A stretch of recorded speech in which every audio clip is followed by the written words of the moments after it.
Hello guys, I am Abhishek Goyal. Welcome to the new video. पिछली video में अपने select statement देखे थे, ठीक है। तो सिलेक्ट स्टेटमेंट्स अभी बहुत बड़े होते हैं, तो पिछली वीडियो में जो देखे थे वो सिलेक्ट स्टेटमेंट पार्ट 1 था। अब ये अपना आ रहा है सिलेक्ट स्टेटमेंट पार्ट 2। तो ये पूरी अपनी डीबीएमएस जो भी होती है, ज़्यादातर ऑपरेशन अपने सिलेक्ट स्टेटमेंट के परफॉर्म किए जाते हैं। जैसे कि अपने को कुछ भी डिस्प्ले कराने के लिए यूज़ किए जाते हैं सिलेक्ट स्टेटमेंट। तो डिस्प्ले कराने के लिए अपने पास बहुत सारे ऑपरेशंस होते हैं कि मतलब अपने को कैसे परफॉर्म कराने हैं वो। जैसे कि मतलब किसी को एंड करके कराना है कि नोट करके कराना है। तो ऐसे अपने पास बहुत सारे सिलेक्ट स्टेटमेंट की क्वेरीज रहती हैं, ठीक है। तो अगर आपको इनकी क्वेरी सॉल्व करनी है, क्वेश्चन सॉल्व करने हैं अगर, तो उसके लिए आप हैकर रैंक का यूज़ कर सकते हैं, जो कि मैंने आपको अपनी पिछली वीडियोस में बताया था। तो एक क्वेश्चन मैं हैकर रैंक का लेके आपको बताऊंगा आज की वीडियो में, ठीक है। तो अभी आज की वीडियो में मैं क्या देखूंगा, एंड और नॉट ऑपरेटर के बारे में देखूंगा, ठीक है। और एक चीज़ बतानी है, ऑर्डर बाई। तो मैं लिख देता हूँ यहाँ पे आज क्या क्या बताऊंगा मैं। एंड ऑपरेटर के बारे में, और ऑपरेटर के बारे में, नॉट ऑपरेटर के बारे में, और बताऊंगा ऑर्डर बाई के बारे में, ठीक है। ऑर्डर बाई क्या होता है अपना, मतलब किसी का ऑर्डर देना, अपने को असेंडिंग ऑर्डर में जमाना है वो, या डिसेंडिंग ऑर्डर में जमाना है, ठीक है। तो किसी का मतलब ऑर्डर के हिसाब से अपने को सेट करना है, तो अपन किस में करेंगे, वो ऑर्डर बाई में, ठीक है। अब मैं क्या करता हूँ, स्टार्टिंग से शुरू करता हूँ ये एंड वाले से। तो पहले मैं बताता हूँ आपको अपनी टेबल जिस पर मैं आज ऑपरेशन परफॉर्म करूँगा। वही अपन ने एम्प्लॉय टेबल ले रखी है, एक एम्प्लॉयज़ टेबल, जो कि मेरे लोड डॉट सैंपल में थी। मैं बताऊँगा आपको DESC करके डिस्क्रिप्शन बताऊँगा उसका पहले। एम्प्लॉयज़ आपके पास नहीं है अगर वो एम्प्लॉयज़ टेबल, तो आप मेरी सेकंड वीडियो देख सकते हो, जिसमें मैंने एम्प्लॉयज़ वीडियो कहाँ से ले एम्प्लॉयज़ वाली टेबल अपने को कहाँ से इंपोर्ट करनी है वो मैंने पूरा बताया है उसमें अच्छी तरीके से। तो आप मेरी सेकंड वीडियो पर उसको जा सकते हो। अब मैं इसको रन करूँगा यहाँ से। तो देखो यहाँ पे मेरा डिस्क्रिप्शन आ गया। डिस्क्रिप्शन में मैंने क्या क्या ले रखा है, एम्प्लॉय आईडी ले रखी है, फर्स्ट नेम ले रखा है, लास्ट नेम ले रखा है, ईमेल ले रखा है, phone number, hire date, job ID, salary, commission percentage, और मैनेजर आईडी, डिपार्टमेंट आईडी, ठीक है। तो अब मैं सारी एक बार इनकी वैल्यूज से आपको रूबरू करवाता हूँ। इनकी वैल्यू देखेंगे अपन, सिलेक्ट स्टार।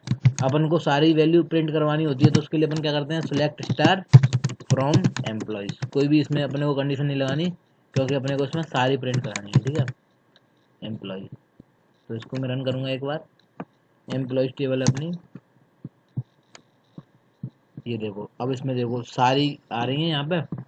अब यहाँ पे अपन कमीशन परसेंटेज और मैनेजर आईडी में देखेंगे कि कुछ पे डैश लगा हुआ है, मतलब कुछ नल वैल्यूज़ भी हैं इसमें। तो ये देखो कमीशन परसेंटेज में ये पूरी नल वैल्यूज़ जा रही हैं। अब इसमें कुछ कमीशन परसेंटेज दे दिया इसने, 0.4 0.3 के करीब ऐसे ये, ठीक है। तो कुछ नल वैल्यूज़ भी हैं और नल नहीं भी हैं, ठीक है। अब यहाँ पे अपन देखें, मैनेजर आईडी एक की नल है, क्यों भाई? किसकी नल है? किंग की नल है। किंग की नल क्यों है? क्योंकि भाई इसी ने डेटाबेस बनाया है, यही कंपनी का पहला बंदा था, और ये कंपनी का एक तरीके से ऑनर मान सकते हैं इसको, ठीक है।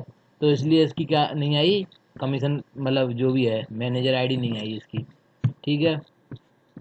क्योंकि इससे ऊपर कोई नहीं है, इसका मैनेजर कोई नहीं है, ये सबका मैनेजर है, इसका मैनेजर कोई नहीं है, इसलिए इसकी मैनेजर आईडी यहाँ पे नहीं आई, ठीक है। अब मैं क्या करूँगा, आपको एंड ऑपरेटर के बारे में बताऊँगा। सिलेक्ट स्टार, अब वेयर लगाऊंगा, ठीक है। एंड ऑपरेटर, एंड और नॉट ऑपरेटर किसके लिए यूज आते हैं? कंडीशन लगाने के लिए, मुझे कोई भी कंडीशन लगानी है उसके लिए आते हैं, ठीक है। तो अब मैं यहाँ पे चेक करूँगा, जैसे कि मुझे कोई एंड लगा के चेक करना है कि ये वो भी हो और वो भी हो, कैसे, मतलब देखते हैं उसका क्या लगा सकते हैं इसमें अपन। तो जैसे कि मैं यहाँ पे सैलरी के अनुसार ले लेता हूँ उसको। सैलरी, अगर मेरी सैलरी ग्रेटर देन है 9,000 से, ठीक है, 9,000 से मान लो ग्रेटर है, एंड और किससे बड़ी और छोटी किससे होनी चाहिए, 24,000 से, मान लो 24,000 से छोटी ले ली मैंने। और लेस देन में यहाँ पे कितने से ले लेता हूँ, यहाँ पे कौन सी आईडी सेलेक्ट कर लूँ, 12,000 ले ली, ठीक है। तो एंड सैलरी लेस देन 12,000, 12,000 ले लेता हूँ, और इसको रन करा के देखता हूँ मैं यहाँ से। तो देखो अपने पास यहाँ पे कितने सारे रिकॉर्ड आ गए, 14 रिकॉर्ड आए हैं बस, जिसकी सैलरी 9,000 से बड़ी है और 12,000 से छोटी है। तो ऐसे अगर अपने को कोई भी प्रिंट एंड स्टेटमेंट लेना हो, तो इसमें ले सकते हैं अपन। तो जैसे कि ये 11,000, 11,000, 10,500, तो जो भी है, मतलब 9,000 से बड़ी है और 12,000 से छोटी है। ऐसे ही अगर अपने को और ऑपरेटर लगाना है तो और ऑपरेटर के लिए अपन कैसे यूज़ करेंगे,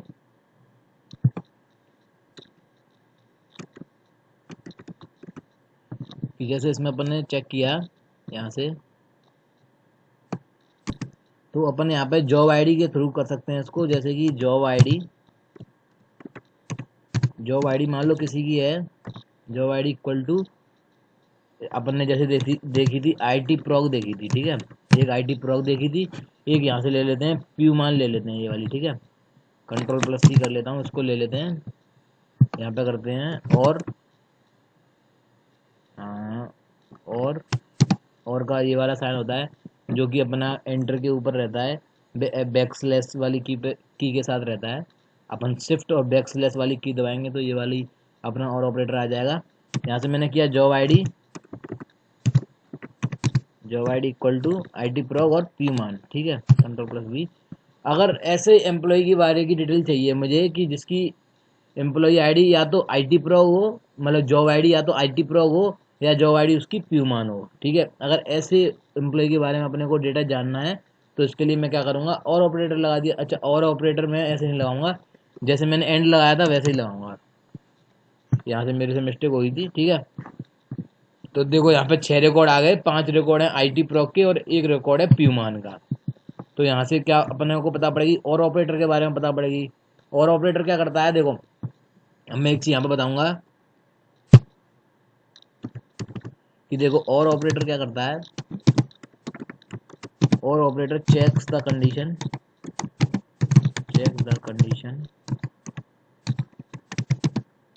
इफ, मतलब इसमें क्या होता है कि अगर कोई भी दोनों में से कोई भी स्टेटमेंट सही है तो वो चल जाएगा। Check the condition if any one, मतलब दोनों में से कोई सी भी, वन फ्रॉम एनी टू, मतलब टू में से कोई भी वन अपनी हो, चेक कंडीशन करेगा। अगर दोनों में से वन आर ट्रू है तो अपने क्या प्रिंट, मतलब इसको प्रिंट करा दे, देन ट्रू है तो चल जाएगा। मतलब इन दोनों में से कहने का मतलब कि अगर अपना यहाँ पे तो उसको आईटी प्रोग मिल जाए या प्यूमान मिल जाए, मतलब कोई सी भी कंडीशन मिल जाए तो वो उसको सही करा देगा। अगर ये ट्रू है तो कंडीशन चल जाएगी, तो कंडीशन भी ट्रू हो जाएगी, ओवरऑल कंडीशन ट्रू, ठीक है। और एंड में क्या होता है, एंड में दोनों ट्रू होने चाहिए, बोथ कंडीशन आर ट्रू। तो एक तरीके से अपन देख सकते हैं कि जैसे कि मान लो मेरे पास दो चीज़ है, एक तो है ए और एक है बी, ठीक है। तो यहाँ पर मैं देखूंगा ए एंड बी, ठीक है। तो मान लो ए की वैल्यू है मेरी, कंडीशन ट्रू और फॉल्स के लिए लेता हूँ मैं, ट्रू ट्रू। अगर ये ट्रू ट्रू है तो ए एंड बी क्या आ जाएगा, ट्रू आ जाएगा अपना। और अगर ट्रू फॉल्स है, ए ट्रू है और बी फॉल्स है, तो यहाँ पे इसके केस में क्या आएगा, फॉल्स आएगा। और ये ट्रू है, मतलब ये ए फॉल्स है और बी ट्रू है, तो उसके केस में क्या आ जाएगा, फॉल्स आ जाएगा। और अगर ए फॉल्स है और बी भी फॉल्स है तो क्या आ जाएगा, अपना एफ आ जाएगा, जो भी है फॉल्स आ जाएगा, ठीक है। तो ये तो होगी अपनी एंड की कंडीशन होगी यहाँ पे ये, ठीक है, एंड की कंडीशन होगी। अब इसके बाद मैं किसकी कंडीशन बताऊंगा आपको, और वाली। तो इससे यहाँ से कॉपी कर लेता हूँ मैं इसको पूरी, Ctrl+C, ठीक है। यहाँ पे और की कंडीशन क्या हो जाएगी, ए और बी की। अगर ये ट्रू ट्रू है तो यहाँ ट्रू हो जाएगा, और ट्रू फॉल्स है तो भी ट्रू हो जाएगा, और फॉल्स ट्रू है तो भी ट्रू हो जाएगा, और फॉल्स फॉल्स है तो फॉल्स होगा। मतलब कहना क्या चाहता है ये कि अगर इसमें से कोई भी एक ट्रू हो जाए तो ये ट्रू हो जाएगा। और इसमें एंड वाले में क्या कहना चाहता है कि अगर दोनों ट्रू होंगे तो ही ट्रू होगा, ठीक है, तो ही मतलब कंडीशन चल पाएगी। तो ये तो अपनी और की और एंड की कहानी होगी, ठीक है।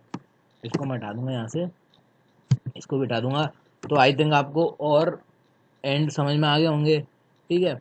तो मतलब ये और एंड जो है वो दो ऑपरेटर्स पे चलते हैं, कोई भी मतलब अपने पास दो स्टेटमेंट होने चाहिए, तो ये दो स्टेटमेंट पे चलेंगे, ये पहला स्टेटमेंट और ये दूसरा स्टेटमेंट। और जो अपने पास इन दोनों के अलावा होता है नॉट, ठीक है। तो नॉट क्या चाहता है कि उसके पास एक ही एलिमेंट हो, ठीक है। तो जैसे कि मैं यहाँ पे क्या करूँगा, मैंने यहाँ पे ले लिया जिसकी जॉब आईडी आईटी प्रॉग नहीं हो, उन उन रिकॉर्ड को मुझे क्या करवाना है, प्रिंट करवाना है। ठीक है, तो not job ID IT Prague लिख दूंगा मैं, तो ये इस पर लागू हो जाएगा। ठीक है, तो इसको चला के देखते हैं अपन। तो देखो इसमें कितने सारे रिकॉर्ड्स आएंगे, 102। ठीक है, तो टोटल रिकॉर्ड्स अपने पास कितने हैं, 107 रिकॉर्ड हैं। उसमें से 5 आईटी प्रोग वाले हैं, वो हट गए। देखो आईटी प्रोग वाले आपको यहाँ पे एक भी नहीं दिख रहे होंगे। यहाँ से मैं धीरे धीरे ऊपर करके देखता हूँ, देखो आईटी प्रोग वाले आपको एक भी नहीं दिखेंगे। ठीक है, तो इस केस में ये ऐसा ही होता है। जैसे मैं किसी और पे लगा के देखूँ, मान लो ये नोट में लगा के देखता हूँ सैलरी पे। ठीक है, सैलरी अगर किसी की 9,000 नहीं होनी चाहिए, बस उसके अलावा जितनी भी हो उसको वो प्रिंट करा देगा।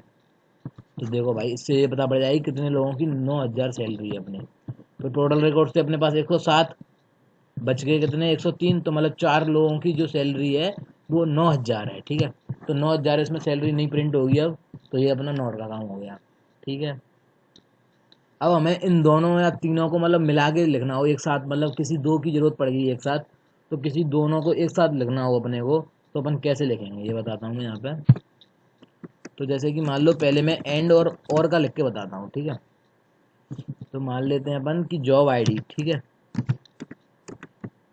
किसी की जॉब आईडी अपनी है, कितनी है, आईटी प्रोग, आईटी प्रोग है। एंड तो जिसकी आईडी अपने पास आईटी प्रोग हो और मान लो उसकी सैलरी हो, जैसे कि देखते हैं अपन कि ऐसा करते हैं, चलो इसमें मान लेते हैं कि जिसकी सैलरी क्या हो, सैलरी ग्रेटर देन हो 9,000। ठीक है, 9,000 ग्रेटर देन सैलरी हो उसकी, और एंड उसकी जॉब आईडी क्या हो, जॉब आईडी हो उसकी यहाँ पे तो आईटी प्रोग हो, आईटी प्रोग, और यहाँ पे और लगाएंगे अब, और यहाँ पर उसकी जॉब आईडी क्या हो, यहाँ पर उसकी जॉब आईडी हो प्यूमान। ठीक है, तो अब इसके लिए और एंड दोनों साथ में लगाने हैं, तो एक में किसी में अपने को ब्रैकेट्स लगाने पड़ेंगे। ठीक है, स्मॉल ब्रैकेट्स जो होते हैं। अब इसको मैं रन करूँगा, तो देखो इसमें क्या आएगा, अब इसकी आईडी अब ग्रेटर देन सैलरी, तो यहाँ पे तो उसकी आईडी हो आईटी प्रोग या उसकी आईडी हो प्यूमान। ठीक है, इन दोनों में से कोई सी भी हो और उसकी सैलरी 9,000 से ज़्यादा हो, तो ऐसे मुझे प्रिंट कराने थे। तो उसमें सिर्फ कौन सा आया है, अपना प्यूमान का आया है। अब चेक करते हैं आईटी प्रो की किसी की सैलरी 9,000 से ज़्यादा है या नहीं है। ठीक है, तो मान लो मैं अगर यहाँ पे और लगा दूँ, ठीक है, और यहाँ पे एंड लगा दूँ, तो ये इसमें तो नो रिकॉर्ड्स बताएगा। क्यों, क्योंकि किसी की जॉब आईडी आईटी प्रो और प्यूमान दोनों नहीं है। ठीक है ना, तो अब देखो ये किस हिसाब से चल रहा है। तो इसमें इसने क्या बता दिया कि वो सारे रिकॉर्ड्स बता दिए जिसकी सैलरी 9,000 से ग्रेटर देन है। तो इसमें और लगाया है ना अपन ने, या तो सैलरी 9,000 से ग्रेटर देन हो, या क्या कहते हैं, इन दोनों में से कोई भी कंडीशन हो।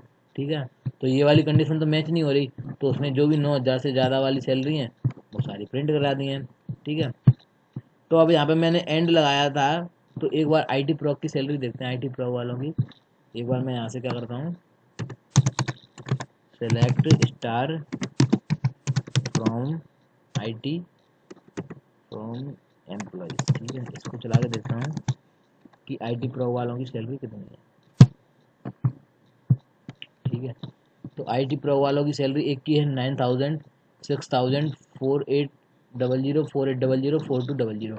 मतलब आईटी प्रो वाले की किसी की भी सैलरी उससे ज़्यादा नहीं है। तो एक बार इसमें मैंने पहले क्या लगाया था, देखो यहाँ पे और लगाया था मैंने, और यहाँ पे लगाया था एंड। ठीक है, या तो मतलब उसमें क्या लगाया था मैंने कि या तो उसकी जॉब आईडी हो आईटी प्रोग या उसकी जॉब आईडी हो प्यूमान, इन दोनों में से कोई सी भी आईडी हो, एंड उसकी सैलरी होनी चाहिए 9,000 से ज़्यादा। ठीक है, तो मतलब इन दोनों में से कोई सी भी हो सकती है। तो आईटी प्रो वाले की किसी की भी आईडी, किसी की भी सैलरी 9,000 से ज़्यादा नहीं है। तो मान लो मैंने आईटी प्रो के लिए यहाँ पे क्या ले लिया, ये ले लेता हूँ मैं 6,000 ले लेता हूँ। ठीक है, तो जिससे आईटी प्रो वाला भी शायद एक आ जाएगा यहाँ पे। तो यहाँ मैंने 6,000 ले लिया। अब इसको मैंने रन करा के देखा, यहाँ जब इसको मैं रन कराऊंगा तो देखो अपने पास 2 रिकॉर्ड आ गए, एक IT प्रोग वाला आ गया, एक प्यूमान वाला आ गया। क्यों? प्यूमान का अपना एक ही रिकॉर्ड अपने पास, कौन सा, 11,000 वाला। IT प्रोग के 5 थे, तो 5 में से सैलरी 6,000 से ग्रेटर देन किसकी थी, 9,000 वाले की। तो इसलिए अपने पास 9,000 वाला प्रिंट हो गया। तो मतलब इसमें क्या है, अपन ने एंड और को जोड़ दिया, और एंड को भी जोड़ दिया। ठीक है, तो अब मान लो नोट के साथ किसी को जोड़ना हो तो उसको जोड़ के देख लेते हैं अपन एक बार। जैसे कि मैंने यहाँ पे किया select star from, select star from employees. ठीक है, अब मान लो मुझे ऐसे एम्प्लॉयज की इंफॉर्मेशन चाहिए जो ना तो IT प्रोक डिपार्टमेंट से हो, ना ही ST क्लर्क जॉब ID से हो, मतलब। तो जैसे कि मैं इसमें लूँगा where not job ID, job ID मैंने लिया यहाँ पे IT प्रोक। ठीक है, मुझे चाहिए IT प्रोक भी नहीं होनी चाहिए जिसकी जॉब ID, जिस एम्प्लॉय की, एंड जिसकी जॉब ID, जिसकी job ID ST clerk equal to ST clerk भी ना हो और वो भी ना हो। कौन सी? ST क्लर्क भी ना हो और IT प्रोक भी ना हो। तो ऐसे लोगों की अगर मुझे इन्फॉर्मेशन चाहिए, क्लर्क। ठीक है, तो अब ऐसी लोगों की इन्फो, एंड के बाद क्या लगाऊंगा मैं, नोट लगाऊंगा। ठीक है, ठीक है, इसमें क्या हुआ, मतलब नोट जॉब IT प्रोक भी नहीं होनी चाहिए, एंड ST क्लर्क भी नहीं होनी चाहिए। अब इसको रन करके देखते हैं। Command not properly ended. ठीक है, तो कमांड प्रॉपरली एंडेड नहीं हो रही, इसका रीजन देखते हैं अपन। तो यहाँ अपनों से वही पुरानी वाली गलती होगी जो कल की वीडियो में हुई थी। यहाँ पर मैंने वेयर लगाना भूल गया था। अब इसको रन किया तो देखो यहाँ पे ना तो अपने को IT प्रोग वाले देखेंगे और ना ही अपने को ST क्लर्क वाले देखेंगे। तो यहाँ पे देखो ना तो ST क्लर्क वाले दिख रहे और ना IT प्रोग वाले दिख रहे। ठीक है, तो आई थिंक आपको ये एंड नोट और वाले समझ में आ गए होंगे तीनों। ठीक है, तो इनमें कोई भी अगर क्वेरी हो तो आप कमेंट सेक्शन में पूछ सकते हैं। ठीक है, तो अब मैं आपको क्या बताने वाला हूँ, ऑर्डर बाई के बारे में बताने वाला हूँ, ऑर्डर बाई। ठीक है, तो मतलब किसी को अपन को ऑर्डर वाइज अगर प्रिंट कराना है तो अपन कैसे प्रिंट कराएंगे। जैसे कि मान लो यहाँ पे मेरे पास जॉब ID मान लो या सैलरी मान लो। ठीक है, तो सैलरी की मुझे सैलरी वाइज प्रिंट कराना, कैसे मतलब सैलरी को असेंडिंग ऑर्डर में प्रिंट कराना है। ठीक है, तो जैसे कि मैं देखता हूँ उसको कि select star from employees where. ठीक है, वेयर। ठीक है, अब मुझे क्या करना है, वेयर जॉब आईडी नहीं, सैलरी से करना था ना अपने को, तो सेल वेयर। अब देखो, अब इसमें अपने को सिर्फ ऑर्डर करना है। ठीक है, तो इसमें मैं वेयर लगाऊं या ना लगाऊं, कोई दिक्कत नहीं है उससे। वेयर इसमें लगा भी सकता हूँ, नहीं भी लगा सकता। ठीक है, तो मैं पहले आपको सिर्फ ऑर्डर वाई लगा के बताता हूँ, ऑर्डर वाई। ठीक है, सैलरी। ठीक है, तो सैलरी के ऑर्डर में ये प्रिंट होना चाहिए। बाय डिफ़ॉल्ट ऑर्डर कौन सा रहता है अपने पास, असेंडिंग ऑर्डर। और अगर अपने को डिसेंडिंग ऑर्डर देना हो तो डिसेंडिंग ऑर्डर भी इसमें दे सकते हैं। तो मैं उसको रन करके देखता हूँ यहाँ पे। तो देखो यहाँ पे इसकी सैलरी है 2100, तो असेंडिंग ऑर्डर में चल रही है 2100, 2200, और फिर ये बढ़ते बढ़ते कहाँ पहुँच जाएगी, अपनी लास्ट तक पहुँच जाएगी 24,000 पे। ठीक है, तो ये अपनी क्या हो गई, अब अपनी एक सेकेंड, यहाँ पे ये अपनी होगी क्या, ऑर्डर वाई हो गई। ठीक है, अगर अपने को डिसेंडिंग में प्रिंट कराना है, डिसेंडिंग ऑर्डर में, तो मैं यहाँ पे क्या करूँगा, सिर्फ सैलरी के बाद लिख दूंगा DESC, डिसेंडिंग। इससे क्या होगा, ये डिसेंडिंग ऑर्डर में प्रिंट हो जाएगा। ठीक है, तो यहाँ पे मैं इसको रन करा के देखता हूँ। तो देखो यहाँ से 24,000 से स्टार्ट हो रही है, अब 24,000, 17,000, अब ये डिसेंडिंग ऑर्डर में प्रिंट हो गई। ठीक है, तो अगर मेरे को अगर उसमें प्रिंट करानी है डिसेंडिंग ऑर्डर में, तो मैं ऐसे प्रिंट करा सकता हूँ, और उसमें करानी है तो वो बाई डिफ़ॉल्ट होता है। ठीक है, अगर मेरे को बाई डिफ़ॉल्ट नहीं चाहिए, असेंडिंग ऑर्डर में वैसे करानी है, तो मैं क्या लिखूँगा, ASC लिखूँगा, तो असेंडिंग ऑर्डर में प्रिंट हो जाएगी। तो ये देखो, ये असेंडिंग ऑर्डर में प्रिंट हो गई। ठीक है,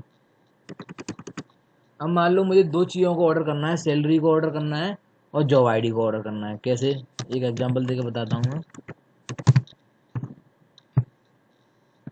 तो देखो अब इसमें क्या हुआ कि ये जॉब ID को भी कर रहा है और किसको कर रहा है, एक तरीके से मैं बताता हूँ रुको। अब देखो यहाँ पे देखो 2500 वाले, देखो एक PU क्लर्क है, SH क्लर्क है अपने पास, और ST क्लर्क भी है। ठीक है, तो ये देखो इसमें क्या किया, सबसे पहला प्रेफरेंस किसको देगा, ये असेंडिंग करने में, ऑर्डर करने में, सैलरी को। ठीक है, सबसे पहले इसने सैलरी को दिया, फिर उसके बाद किसको प्रेफरेंस देगा, जॉब आईडी को। ठीक है, तो पहले इसने क्या किया, सैलरी को असेंडिंग ऑर्डर में प्रिंट किया। ठीक है, अब जहाँ पे भी ऐसा लगा अपने को कि जॉब आईडी के केस में मान लो अब अपना क्या हुआ, सैलरी सेम हो गई। ठीक है, जैसे कि यहाँ पे 2500 सैलरी सबके लिए सेम है, पर जॉब आईडी डिफरेंट डिफरेंट है, तो जॉब आईडी असेंडिंग ऑर्डर में लग जाएगी। जैसे कि PU clerk, SH clerk, SH clerk, ST clerk, तो ये सारे असेंडिंग ऑर्डर में आगे। देखो अगर मैं यहाँ पे ये नहीं करता, जैसे कि यहाँ पे जॉब आईडी उठा देता, अब रन करके देखता है इसको, तो ये असेंडिंग ऑर्डर में ये वाली चीज़ नहीं आती। जैसे कि 2500 में क्या आ रहा है, पीयू कलर का आ रहा है, एसटी कलर का आ रहा है, फिर उसके बाद एसएच कलर का आ रहा है, तो ये असेंडिंग ऑर्डर में नहीं आ रहा, ऑर्डर मेंटेन नहीं कर रहा। तो ऐसे ही अगर अपने को दो चीज़ों का ऑर्डर मेंटेन कराना है तो अपन ऐसे करा सकते हैं। ठीक है, तो मैं इसमें क्या लिखता, मान लो कि ये अपना सैलरी तो अपनी किस में हो, असेंडिंग ऑर्डर में, पर अपनी जॉब आईडी किस में चले, डिसेंडिंग ऑर्डर में। तो उसके लिए मैं क्या करूँगा, कॉमा जॉब आईडी और डिसेंडिंग लिख दूंगा बस। तो ये देखो यहाँ पे 2500 वाले से देखते हैं, 2500 वाले में क्या हुआ, पहले एसटी क्लर्क चल गया, फिर बाद में पीयू क्लर्क चला है, तो ये पीछे से अपना ऑर्डर हो गया। ठीक है, अब मान लो मुझे सैलरी डिसेंडिंग में करानी है और जॉब आईडी असेंडिंग में करानी है, तो उसके लिए मैं क्या कर लूँगा, सैलरी डिसेंडिंग में कर लूँगा। अब प्रिंट कराऊंगा इसको, देखो अब प्रिंट हो जाएगी, ये सैलरी डिसेंडिंग में आ गई और वो सारे असेंडिंग में आ जाएंगे। जैसे कि मैं एक इसमें लेके बताता हूँ, एग्जांपल लेता हूँ यहाँ पे। जैसे मुझे ये देखो दोनों आईडी सेम मिलेगी यहाँ पे अपने को, तो यहाँ पे एसी पहले आ रहा है, एफ आई बाद में आ रहा है, तो यही वो हो गया अपना। और अगर मैं यहाँ पे दोनों तरफ डिसेंडिंग कर दूंगा तो दोनों तरफ डिसेंडिंग तरीके से आएगी। देखो यहाँ पे, जैसे यहाँ पे क्या हुआ, 12,000 12,000 है, तो ऐसे पहले आ गई, एफ आई बाद में आ गई। तो आई होप आपको ऑर्डर बाई भी समझ में आ गया होगा। ठीक है, तो अगर मुझे ये ऑर्डर भी करने हैं और वेयर क्लॉज भी लगाना है तो मैं कैसे करूँगा, तो मैं करूँगा कि यहाँ पे ऑर्डर से पहले जस्ट वेयर लगा दूंगा। तो मेरा सबसे पहले कौन सा क्लॉज चलता है एक तरीके से देखी जाए तो सिलेक्ट चलेगा पहले मेरा, फिर चलेगा फ्रॉम चलेगा, और उसके बाद वेयर, और वेयर के बाद अपन ले सकते हैं ऑर्डर बाई। ठीक है, तो वेयर में मान लो मुझे कंडीशन डालनी है कि उसकी सैलरी हो ग्रेटर देन 10,000 से ज़्यादा सैलरी हो उसकी, उसको मुझे ऑर्डर करना है। ठीक है, तो मैं करके देखता हूँ यहाँ पे। तो यहाँ पे देखो 10,000 से ज़्यादा वाली सैलरी आ रही है, बस 15 रिकॉर्ड आ रहे हैं अपने पास। ठीक है, अब इसको डिसेंडिंग ऑर्डर में प्रिंट कर दिया अपन ने, जैसे कि वही 12,000 वाले से देख सकते हैं अपन, ये देखो ऑर्डर मेंटेन कर रहा है।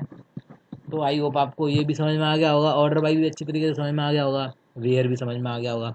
अब अपन क्या करते हैं, एक हैकर रैंक का क्वेश्चन उठाते हैं और फिर उसको सॉल्व करके देखते हैं अपने पास अपने से सॉल्व हो रहा है या नहीं हो रहा। जैसे कि मैं यहाँ से एक क्वेश्चन उठाऊंगा हैकर रैंक का, हैकर रैंक। ठीक है, यहाँ पे मैंने साइन अप कर लिया, मैं साइन अप करके आता हूँ अभी, एक सेकंड। यहाँ पे देखो मैंने अभी अपनी दूसरी आईडी से लॉगिन कर लिया है, जिस पर अभी मैंने ज़्यादा कुछ काम नहीं किया है। ठीक है, तो मैं क्या है यहाँ पे क्या खोलूँगा, एसक्यूएल खोलूँगा। ठीक है, तो एसक्यूएल का मैंने अभी यहाँ पे एक भी वो नहीं कर रखा क्वेश्चन सॉल्व, पहला ही क्वेश्चन उठाऊंगा मैं यहाँ पे, देखते हैं पहला क्वेश्चन अपना कैसा है। तो इसने क्या किया है, query all the columns for all American cities in city table with the population larger than 1 lakh. ठीक है, तो अपन को क्या करना है, उन सारे कॉलम्स के बारे में, उन सारे कॉलम्स को डिस्प्ले करना है जिनकी पॉपुलेशन कितनी हो, 1 लाख से ज़्यादा हो। ठीक है, तो the country code for America is USA. तो देखो अपने पास सिटी टेबल का डिस्क्रिप्शन दे रखा है, यहाँ पे आईडी दे रखा है, नेम दे रखा है, कंट्री कोड दे रखा है, डिस्ट्रिक्ट दे रखा है और पॉपुलेशन दे रखी है। ठीक है, तो अपने को क्वेश्चन समझ में आ गया क्या करना है, कि query all the columns for the American cities, सिर्फ अमेरिकन सिटीज़ के लिए करना है। ठीक है, अमेरिकन सिटीज़ के लिए करना है और किसी सिटीज़ के लिए नहीं करना। ठीक है, in the city table, city table में वेयर पॉपुलेशन कितनी हो, 1 लाख से ज़्यादा हो। तो अब इसने अमेरिका का कोड दे रखा है, कंट्री कोड यूएसए। ठीक है, तो मैं यहाँ पे कंट्री कोड का यूज़ कर लूँगा और पॉपुलेशन का यूज़ कर लूँगा, जैसे कि मैंने यहाँ पे किया सेलेक्ट। अब मुझे यहाँ से अपना वो सिलेक्ट करना है कौन सा मैंने डेटाबेस पर काम करना है, DB2 जो कि पर्टिकुलरली IBM के लिए होता है, माई SQL जो अपना ओपन सोर्स है, और एक होता है अपना ओरेकल जिस पर अपन काम कर रहे हैं, ओरेकल 11G। ठीक है, तो यहाँ से मैंने ओरेकल को खोला और लिखा फिर हैश नहीं, यहाँ पे मैंने लिखा सेलेक्ट, सेलेक्ट स्टार, सब कुछ कर लूँगा मैं, तो ऑल कॉलम सेलेक्ट करने हैं अपने को। ठीक है, फ्रॉम किस में से किया मैंने, सिटी टेबल में से किया, वेयर। अब मेरे पास वहाँ पे कंट्री कोड दे रखा है, कंट्री कोड क्या है मेरे पास, USA. Country code equal to क्या है, यूएसए। एंड, अब एंड ऑपरेटर का यूज़ करना पड़ेगा कि उसका कंट्री कोड यूएसए हो और उसके बाद अपना क्या हो, पॉपुलेशन कितनी हो, पॉपुलेशन का नंबर हो ग्रेटर देन 1 लाख। ठीक है, तो पॉपुलेशन ग्रेटर देन 1 लाख। ठीक है, तो यहाँ पे 1 लाख हो चुका है और इसको बंद करेंगे। अब इसको रन करके देखते हैं यहाँ पे। तो देखो देखो सैम्पल टेस्ट केस अपने पास हो गया है पहला वाला। तो अब इसको सबमिट कर देंगे कोड को। तो ऐसे ही अपना सबमिट हो गया। ठीक है, तो सिंपल था बिल्कुल, अपने को सिलेक्ट क्वेरी लगानी थी। ठीक है, तो आप इसको भी मेरे ख्याल से क्वेश्चंस को सारों को करके देखना, जिसमें भी क्वेश्चंस में कोई डाउट आए तो मेरे से कमेंट सेक्शन में पूछ सकते हैं उस डाउट को। तो ऐसे ही क्या कहते हैं, आप हैकर रैंक की क्वेश्चन सॉल्व कर सकते हैं इसका यूज़ करके सिलेक्ट स्टेटमेंट का। ठीक है, तो ज़्यादातर इसमें सिलेक्ट स्टेटमेंट के क्वेश्चन पूछेगा, और कोई भी क्वेश्चन पूछे तो आप कर सकते हैं वैसे। ठीक है, और भी मैं एसक्यूएल पे वीडियो इसके बाद लेके आता रहूँगा, जिससे क्या कहते हैं एसक्यूएल मतलब मुझे इसमें कंप्लीट ट्यूटोरियल डालने हैं। तो इसलिए इसके बाद ये तो अभी सिलेक्ट क्वेरी है, इसके बाद बहुत सारी क्वेरी आएंगी। तो अपन थोड़ा बहुत हैकर रैंक के क्वेश्चन ले लिया करेंगे, कहीं और से नेट से क्वेश्चन उठा लिया करेंगे। तो ऐसे ही अपन प्रैक्टिस भी करते रहेंगे। तो आई होप आपको आज का सेशन पसंद आया होगा। So thank you guys for watching this video. For support me guys for make more exciting videos. Like, comment, share the video and subscribe the channel. Thank you guys.